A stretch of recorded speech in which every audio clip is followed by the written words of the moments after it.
Hi, everybody. My name is Zeb Welborn, president of the Chino Valley Chamber of Commerce.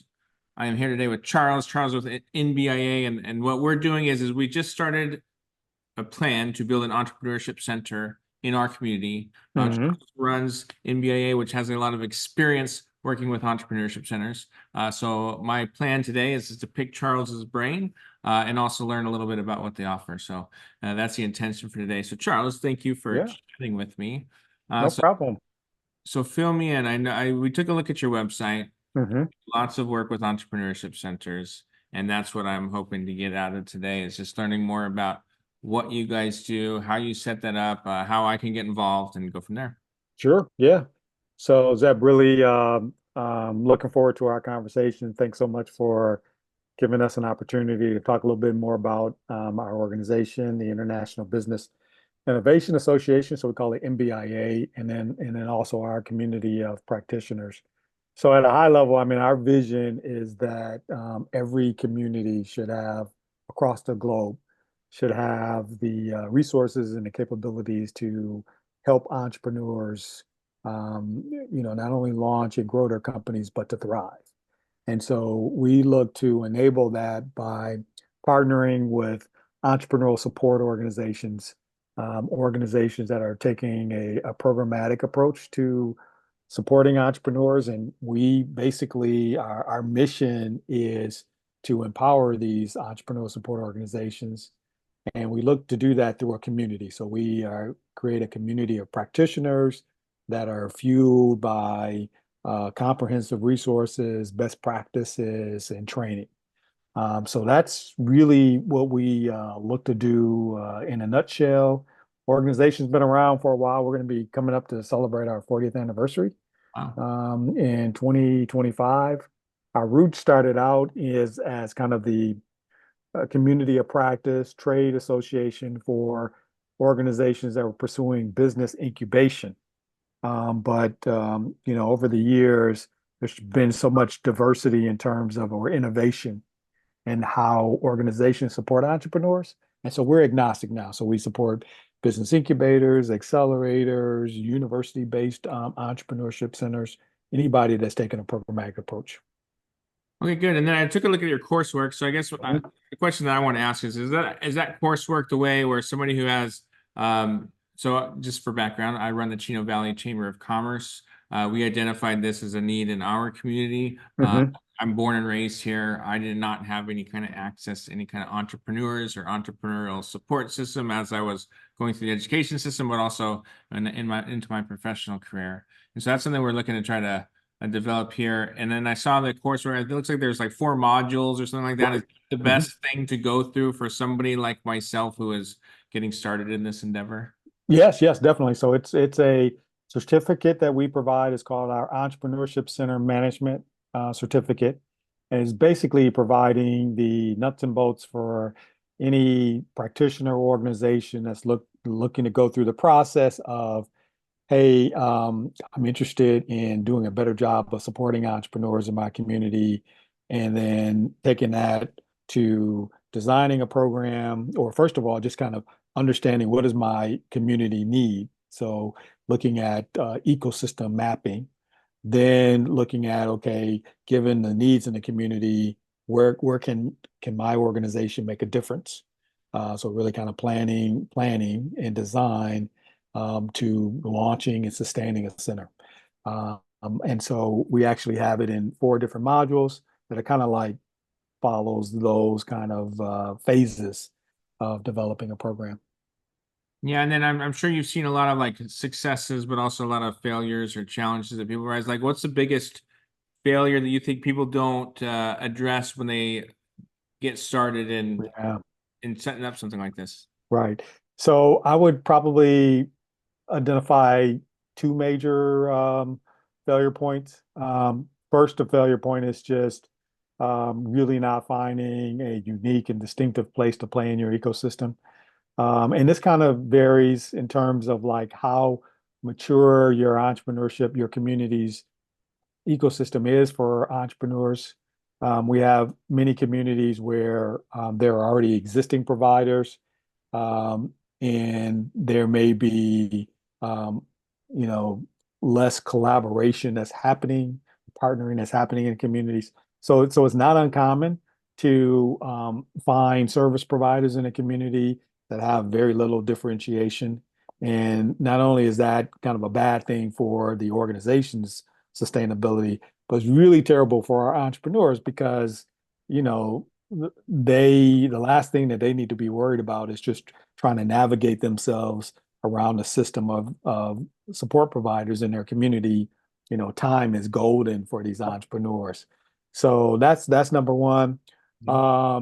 And then, you know, the second thing I would say is around just communicating and managing expectations for the sustainability of your program. Um, in general, for a lot of folks that are doing this work, I mean, you're providing critical resources to entrepreneurs, many of them in their like startup phase where they may not necessarily have like all of the resources to pay for the services and the value that you're providing. And so in many cases, there's needs for philanthropic support or local government support to help fund some of these programs. Okay. And, you know, I think programs that are doing a really great job in this area are really good at helping, number one, to just minimize the need for any kind of subsidy. But to the extent that there is a subsidy that's required, being able to communicate that to community stakeholders, getting buy-in on that, right? So if you're running a program and you're going to need, you know, $50,000, $100,000 operating subsidy a year to fund your staff, you know, identify who in your community is going to help fund that, Yeah. and for how long. Yeah. And then I know that in the coursework that I was looking at, there's like start and stop periods. When does the start period begin, or how does one get involved in that coursework that you've got set up? Yeah, so I don't know if I can give you all of the details right off the top of my head, but I think I want to say it's probably about like 10-ish weeks or so. I Mm. want to say we have cohorts. So like our most recent cohort just ended, and I think it probably started in September. So like 2.5 months for you to get to go through all four modules. And we'll have cohorts that start in the our next cohort's going to start in February. And then we'll have a cohort, which is pretty interesting. Every year we do our annual conference. And so there's a way that you can go through all of the curriculum for our Entrepreneurship Center Management in a weekend. So our annual conference is going to be April 4th or April 6th to the 9th in Philadelphia. And then our next cohort after that is going to start in the August, September timeframe of 2025. Okay, so one of them is starting at the beginning of the year. Yep. You got the February ability to do one in a weekend. weekend in April, and then August, September of 2025. Probably September 2025. Okay. Cool. And then how about some like let's talk about some success stories because I guess when Yep. I'm stuff I kind of want to model like people who have been like uber successful and I'm sure you've seen a bunch of those come through. Yep. Who do you pinpoint as people that are doing it well, that are doing it right? Yeah, so when I think about some of our members, so about 30% of our members are actually 30% of our members are actually affiliated with a university. And so many of our university programs are really doing a great job. So I can think of Tech Town in Detroit that's affiliated with the Wayne State University. Think about the University of Florida organization called Innovate UF, which has not only they have like three, I believe, programs. One is focused on general entrepreneurship, and then other life sciences entrepreneurs. Um, I think of maybe outside of the university side, area. Let's see, who else would I highlight?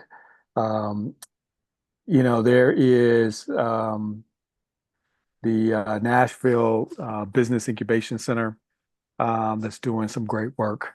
And so I think the common thread for all of these members is that they are running their organizations um, and their programs like businesses. Yeah. So they are doing strategic planning, they have governance in place, they have diversified revenue streams. These are all like critical best practices for this kind of work. Uh-huh. Yeah, that was gonna be my next question. Like, what's the common thread? What's the theme that all of these successful ones incorporate? And so running them like a business, any other Right. thing that you kind of see that's common amongst those ones that are doing well?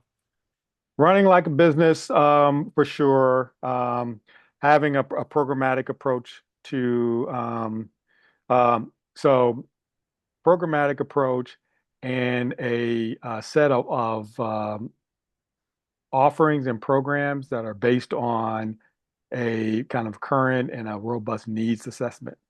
So really kind of like having some kind of unique differentiation in their community, I think is pretty key. And then the diversified revenue stream is really, really important.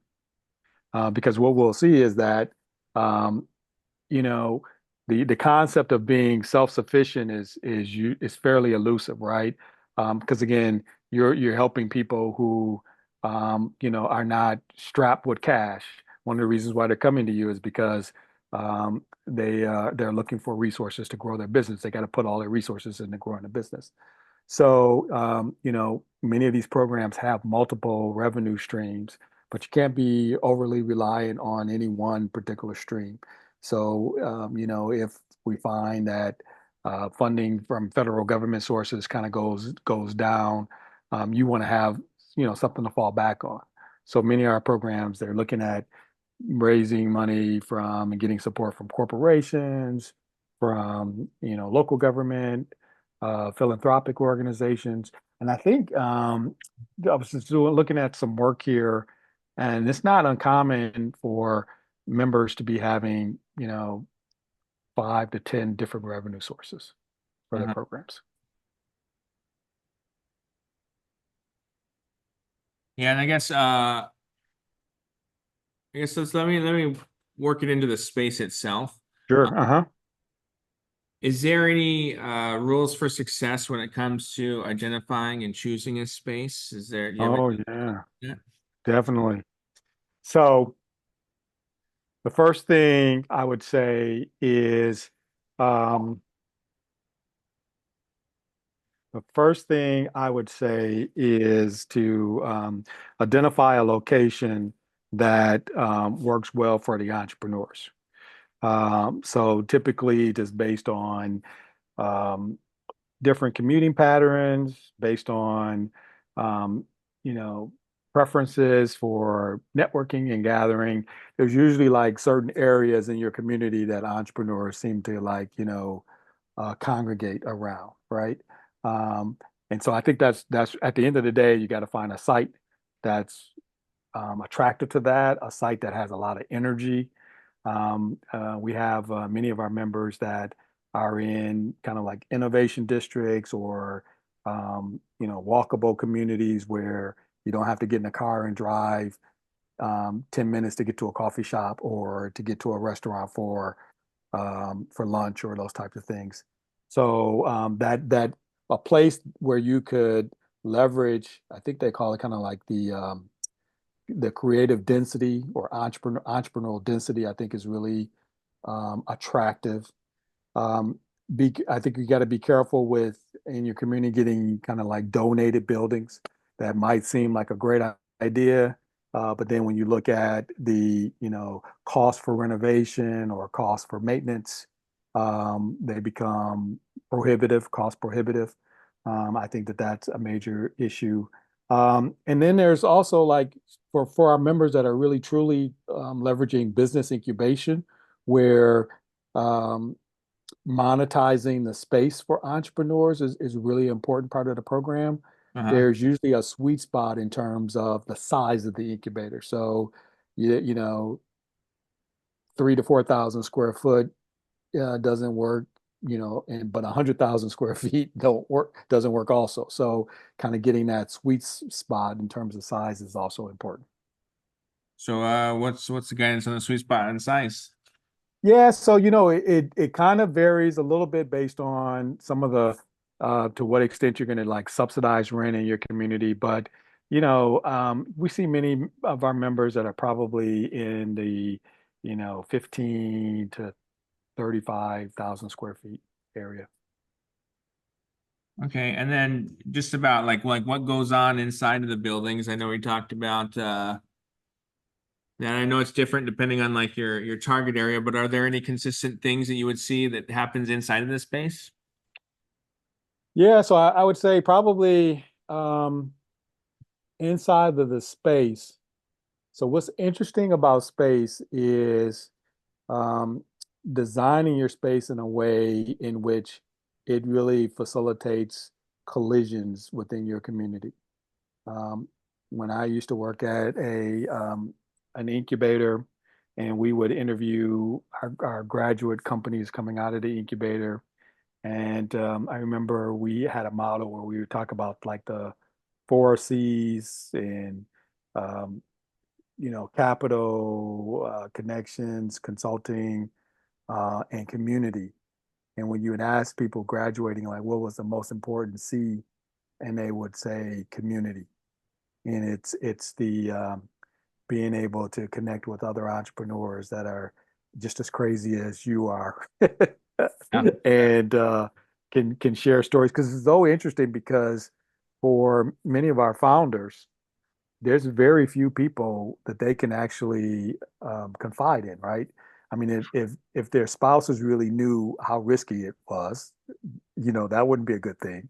If the investors really knew how risky it was, um, and so fellow entrepreneurs are really kind of a great resource for these companies and facilitating that in your spaces. So um, so you don't want to like necessarily max out your space for just like maximizing your rentable square footage in your building. But see, that's a balance because you got to balance that with your sustainability.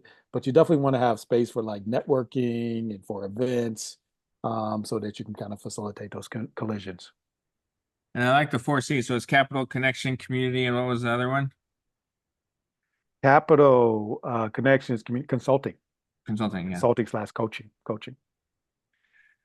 Cool. And then how about like structure of like the leadership structure in these places? Like what do you see works in terms of how they're organized together? And let me share a little bit about Yeah, sure. like when we Right. set ours up, we're partnering with several different entities. Uh-huh. I'm curious to know like how what is a good structure to help make sure that this is a successfully run organization? Yeah, so I mean, I think probably just some kind of governance Mhm. is good, right? So there's accountability for the staff. And I would say in most cases, we we think of best practices around more kind of effective, practical governance. Maybe kind of the structure that you would see in a lot of like nonprofit organizations. Um, you know, anything more than in 10 people on your board starts to become just so much to manage. Uh-huh. Um, we also see value in advisory boards in addition to corporate boards, corporate Mhm. governance boards. So those are probably the two things that I would probably identify. Okay. Yeah. Uh, is there anything that you see people that are going into this when they're just kind of, I don't know, anything you feel like people don't know going in that they should know? Yeah. I would just say, um, there's myths about the typical profile of an entrepreneur, right? In terms of the age of your typical startup founder, which is probably in like the mid to late 40s, in terms of the makeup of the ethnicity of entrepreneurs, where there's high rates of entrepreneurships in Black and Brown communities. So being kind of cognizant of that, I think, is important as you put together your your plans and your designs for your program. We talked a little bit about, the building, and just getting the balance between kind of your real estate model and your programming model. And then I think the last thing I would say is just kind of managing stakeholders' expectations. Clearly, um, there are some many for-profit entrepreneurial support organizations, but wildly profitable entrepreneurial support organizations, private is more the exception than the rule. So, if you're thinking that this is going to be the way that you get rich, that's usually not the case. Mhm. Yeah, no, that's good feedback for sure. And then, Mhm. okay, let's talk about in I might as NBIA, right? That's how you would, Yes, yeah, yes, InBIA, right? yeah. Is there anything else that should be aware of organizations? So we did sign up as members, the group that I Oh, collaborating with. So I was great. a couple of weeks ago, I think. Uh-huh. So we're excited about that. Is there Uh-huh. any resources, anything we should be aware of other than like right now? I do plan on attending that course that you mentioned. Okay. Potentially that conference. Is there anything else I should be aware of when Well, it comes to so the work? conference is April 6th through the 9th in Philadelphia. Uh-huh. Um, every quarter we have a new member orientation. So you should receive an outreach for that, and I'd encourage you to take advantage of that. That is an opportunity to learn about all of our services that we offer and to meet the staff. The Once a quarter, we have what we call our quarterly community huddle. So we'll take a particular topic and we'll get together on a 60-minute Zoom session, and we'll do experience sharing.